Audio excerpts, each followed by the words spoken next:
26/11/2008 को मैं मेरे फैमिली के साथ, मेरे पापा, मेरे भाई और मैं, हम तीनों पूना जा रहे थे बड़े भाई को मिलने के। बैंडा से हम सीएसटी गए थे। सीएसटी में 12 नंबर प्लेटफॉर्म के सामने बैठे। उतने में मेरा भाई बोला मुझे टॉयलेट आया है। पापा बोले तो टॉयलेट जाके आ जा, फिर हम टिकट निकल के जाएंगे। जैसे ही वो टॉयलेट को गया, गोली फायरिंग और बॉम्ब स्पॉट हुआ। हम भागने की कोशिश की तो कस्सब की गोली आके मेरे राइट पैर में लगी। मैं गिर गई, बेहोश हो गई। पर बेहोश होने के पहले मैंने उस आतंकवादी को देख लिया जो अंधाधुंध गोली फायरिंग कर रहा था। कस्सब बुटका सरी का था। उसके हाथ में एक बड़ी सी बंदूक थी। कई लोगों को उसने गोली मारा था। किसी के हाथ में गोली लगी, किसी के पैर में, किसी के सर पर। वहां लाशों गिर रही थी। मुझे समझ में नहीं आ रहा था आखिर वहां हो क्या रहा है। मुझे एक शख्स की आंखें गोली लगती जिसके हाथ में बड़ी बंदूक है, बुटका सरीका है, और मैं बेहोश हो गई। उसके बाद मुझे सेंट जॉर्ज हॉस्पिटल लेके गए। सेंट जॉर्ज में मैंने देखा कितने पेशेंट थे। कई लोगों का डॉक्टर ऐसे ऑपरेशन कर रहे थे, किसी को बेहोश नहीं कर रहे थे। मैं वो देख के डर गई, घबरा गई। वहाँ मेरा ऑपरेशन नहीं हुआ। वहाँ से मुझे जेजे हॉस्पिटल लेके गए। जेजे हॉस्पिटल में करीबन मैं 1.5 महीना एडमिट रही। मेरे पैर का 6 ऑपरेशन किया गया। मेरे पैर से गोली निकाला गया। 26 तारीख को मुझे गोली लगी थी। 26 नवंबर को 27 नवंबर से मेरे पैर से गोली बाहर निकाला गया। जिस प्रकार से आपको गोली लगी थी उसके बाद आपको हॉस्पिटल में भर्ती किया गया, लेकिन आप इतने कम उम्र में की थी, उम्र की लड़की थी। जिस प्रकार से आतंकवादी कसाब को आपने कोर्ट में देखा तो उस वक़्त आपको क्या डर लग रहा था, क्योंकि किस प्रकार से कसाब दिख रहा था वो बताइए। जब मैं कोर्ट गई थी 10 जून को, मेरे से पहले मेरी पप्पा की गवाही हुई थी। पप्पा ने दोनों आतंकवादी को देखा था, मैंने कसाब को देखी थी। जब मैं कोर्ट गई, मैं बैसाखी से चलती थी। मन तो ऐसा हुआ था कि इसे बैसाखी फेंक के मारूं, या मुझे कोई बंदूक दे दो तो मैं इसे अभी गोली मार दूं, या मैं इसे फांसी पे चढ़ा दूं। मुझे खुनस आया था कसाब को देख के। उसे देख के कभी मेरे मन में कोई दया नहीं आई और ना ही कभी आएगी। मेरे मन में खुनस है और वो आज तक और वो हमेशा रहेगा। तभी से मैंने एक डिसाइड कर लिया कि मैं एक पढ़ लिखी IPS ऑफिसर बनना चाहती हूँ। कसाब देशों से बड़े बड़े आतंकवादी को मुझे खत्म करना है। पापा का नंबर मांगा गया था, फिर हमसे कॉन्टेक्ट किए, बोले कि आप कोर्ट में आके गवाही देने के लिए तैयार है। तो हमने बोला हम 10 जून को आके कोर्ट में गवाही देने के लिए तैयार है।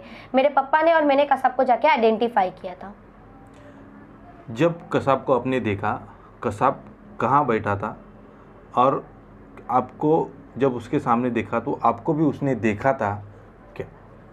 कसाब कटघरा में था। मेरे सामने 3 आतंकवादी रखे थे, उसमें से मुझे कसाब को पहचाना था। कसाब जज साहब के साइड में फर्स्ट में आतंकवादी कसाब बैठा हुआ था। मैंने बोला था यही आतंकवादी जिसने मुझे गोली मारी और मेरे आंखों के सामने कई लोगों को मारा। उसकी गोली आके मुझे लगी थी।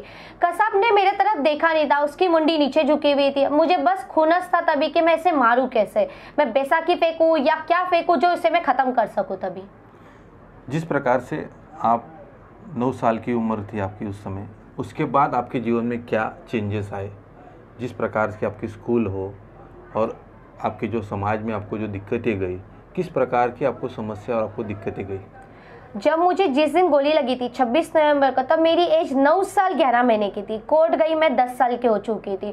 उसके बाद दिक्कतें बहुत आई। मुझे स्कूल में एडमिशन के लिए प्रॉब्लम आया। मैम बोले कि आप आओगे तो यहाँ गोली फायरिंग होगी, बॉम्ब स्पॉट होगा। तो मैम ने एडमिशन देने मना कर दिया था। फिर ABP अखिल विद्यार्थी स्टूडेंट्स ने मेरे लिए लड़े। उनके कहने पर, मुझे उनके लड़ने के वजह से मेरी पढ़ाई चालू हुई और मैंने 7th स्टैंडर्ड से वो स्कूल से पढ़ाई की। अभी मैं 2nd ईयर में पढ़ाई कर रही हूँ। मेरी ईयर्स पढ़ाई की भी बहुत लॉस हो चुकी है। उसके बाद मेरे पापा का बिजनेस का तकलीफ हुआ। 26/11 के बाद ही पापा मार्केट जाते थे तो लोग बोले कि आप यहाँ मत आइए, कसाब आ जाएगा, कसाब के साथीदार होंगे, वो आ जाएंगे, आपके वजह से आप हमें क्यों मारे। तो बहुत लोगों का बिहेवियर अलग हो गया। मुझे 26/11 के बाद सम्मान भी बहुत मिला। आज मेरे अवार्ड शो बहुत हुए। मुझे कई लोगों ने सपोर्ट किया, बट कई लोगों ने नहीं किया। बहुत लोगों ने, नेता है या कई लोगों ने आके सिर्फ मुझे बड़ी बड़ी वादे किए, सिर्फ एक बोल वचन कर दिया। न्यूज़ चैनल है या कहीं मिल गए तो बोल दिया देविका बेटा हम आपके लिए करेंगे। दूसरे दिन हम उन्हें कांटेक्ट करते तो बोलते सॉरी आप कौन, हम आपको जानते नहीं। मैंने इतनी चीज़ें इन 13 सालों में देख लिया कि मैंने कभी सोचा नहीं था कि हमारे साथ ऐसा भी हो सकता है। मैं अपने देश के लिए खड़ी हुई और वो हमेशा मैं रहूंगी। कसाब क्या, उसकी कोई भी आतंकवादी आए हमारे देश पे उंगली उठाने की भी कोशिश की तो उसे मैं ख़त्म करने के लिए हमेशा रेडी रहूंगी। जिस प्रकार से आपकी जो फ्रेंड सर्कल था उसमें किस प्रकार का चेंजेस इस घटना के बाद आया? 26/11 के बाद तो जब मुझे गोली लगी थी तब मैं विटनेस बन के आई थी। तो पहले मेरे कोई फ्रेंड नहीं बने थे। तब डरते थे बच्चे हमसे बात करने के लिए, क्योंकि उनके पेरेंट्स मना करते थे कि आप इनके पास जाओगे कोई आतंकवादी आएगा मारने के लिए। हमने इस वजह से कई रूम भी चेंज किए थे। रूम का प्रॉब्लम आने लगा था। भाई खुद एक हैंडीकैप हो गए। 26/11 में उसको इन्फेक्शन हो गया। मतलब हमारी तीनों की जो लाइफ थी वो बहुत चेंज हो गई। फैमिली मेम्बर गाँव के वो लोगों ने अलग बिहेवियर करने लग गए। वो लोग हमें बुलाते नहीं थे। रिसेंटली कुछ सालों से वो हमें बुलाते बुलाते, इनवाइट करते। इसके पहले उनका बिहेवियर अलग था। बड़े भाई जो पुणे में रहते, वो खुद एक कुछ टाइम के लिए हमसे दूर हो चुके थे। इस चीज़ों में बहुत सारी हमने ऐसे ऐसे फेस किया जो कभी सोचा नहीं था। टेररिज्म के वहाँ से हमें धमकी भी आई, बहुत सारी चीज़ें हमने देखी इस टाइम पे। और उसके बाद अब फ्रेंड्स बने हुए, बट पहले की बात बहुत अलग थी। अब तो लोग बातें करते हैं, पर कोई कोई लोग अब भी डरते हैं।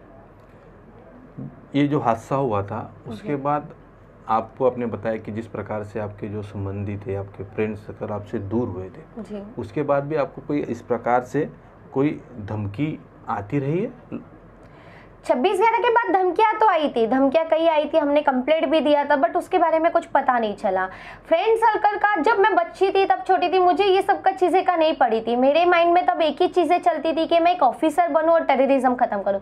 आज दोस्ती तो है सभी से, बस मेरी नाराज़गी इस बात से, मैं सरकार के आगे 13 सालों में कई बार बोल चुकी, इतने न्यूज़ चैनल, कहीं जगह पर मैं गई हूँ, कहीं पॉलिटिशियन से मिली हूँ, हीरो हीरोइन सभी लोगों से मिली हूँ, पर किसी ने कुछ किया नहीं है, सिर्फ एक बातों को अनसुना करके रख दिया। तो मुझे इस चीज़ों से नाराज़गी है कि अगर मैं कुछ बढ़ना चाहती हूँ तो मुझे बढ़ने क्यों नहीं मिल रहा है, हर बार मुझे नीचे गिरा क्यों दिया जाता है। क्या नाराज़गी आपको सरकार से? आपकी सरकार ने कौन सी मांग है जो पूरी नहीं की? सरकार से मेरी नाराज़गी यही है कि मुझे रहने का घर बोला गया था, वो मुझे मिला नहीं गया। जब कलेक्टर ऑफिस से 2 लोग हमारे घर आए थे, उन्होंने हमसे सिग्नेचर वगैरह लेके गए थे, उन्होंने बोला आपके घर के आपके नाम पे घर अलर्ट हो चुका है, बट वो घर अभी तक हमें मिला नहीं गया। ये बातों पे मेरी पढ़ाई लिखाई के लिए बोले थे हम आपको सपोर्ट करेंगे, पर किया नहीं है, सिर्फ बोल बचन हुई है।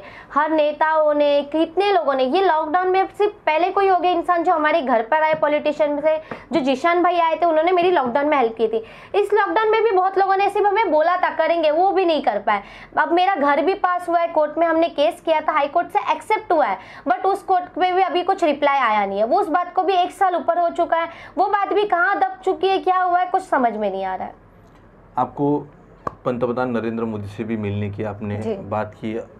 इंटरव्यू के पहले तो आपने कहा था मुझे पंतप्रधान मोदी से भी मिलना है। क्या इरादे है आपके पंतप्रधान नरेंद्र मोदी से मिलने के? क्या इच्छाएं है? क्या उनको ऐसा कहना है आपको कि आपको उनसे ही मिलना है? पीएम सर से मैं मिलना चाहती हूँ, कुछ बातें मैं उनसे मिलके ही कहना चाहती हूँ जो मैं न्यूज़ चैनल या कहीं पर किसी को नहीं बोलना चाहती हूँ, वो मैं डायरेक्टली उनसे मिलके कहूँगी। और मेरी बातें ये भी है कि मेरी एक रहने की घर की व्यवस्था किया जाना चाहिए और मेरी पढ़ाई लिखाई में मुझे सपोर्ट किया जाना चाहिए, क्योंकि आज मेरे पापा का बिजनेस बंद है, मेरे भाई को एक हैंडीकैप है और मेरी पढ़ाई चालू है। कभी कभी तो मेरा ऐसा लगता है कि मैं पढ़ाई वढ़ाई छोड़ के सिर्फ एक काम करने लग जाऊँ, पर मैं ये सोचती हूँ कि मुझे एक ऑफिसर बनना है, पर मुझे जहाँ से इतनी जगहों से सपोर्ट नहीं मिलती तो आज घर कैसे चलाएंगे हम। मेरे पापा खुद एक एजेड हो चुके हैं, उन्हें तो हम काम पे नहीं भेज सकते, ये तो नहीं बोल सकते कि आप जाके कमाइए हम घर बैठ के खाएंगे, तो हमारे संस्कार तो ये तो हमें नहीं सिखाए। अब देविका आगे क्या बनना चाहती है और इस चीज़ों को किस प्रकार से सरकार और लोगों के सामने आप जो आपके साथ जो बीता है किस प्रकार से उसको देखते हैं और किस प्रकार से उसको आगे रखना चाहेंगे? मैं तो एक ही ऑफिसर ही बनना चाहती हूँ, आईपीएस ऑफिसर का मेरा ड्रीम है और वो मैं करके करना ही चाहती हूँ, बस मुझे सपोर्ट मिलना चाहिए। देविका वही है जो अपने देश के लिए खड़ी होती है और वो हमेशा खड़ी होगी, चाहे मुझे कितनी भी प्रॉब्लम आए, चाहे कुछ भी हो, मैं अपने देश के लिए हूँ और वो हमेशा रहूँगी। जिस प्रकार से 26/11 का हमला हुआ था उसमें जिस प्रकार से डटकर देविका ने कोर्ट के सामने अजमल कसाब को पहचानने के बाद उसको फांसी की सज़ा सुनाई गई थी, इसी प्रकार से देश के लिए कुछ करने के लिए आगे आने वाले दिनों में उसे आईपीएस ऑफिसर बनना है।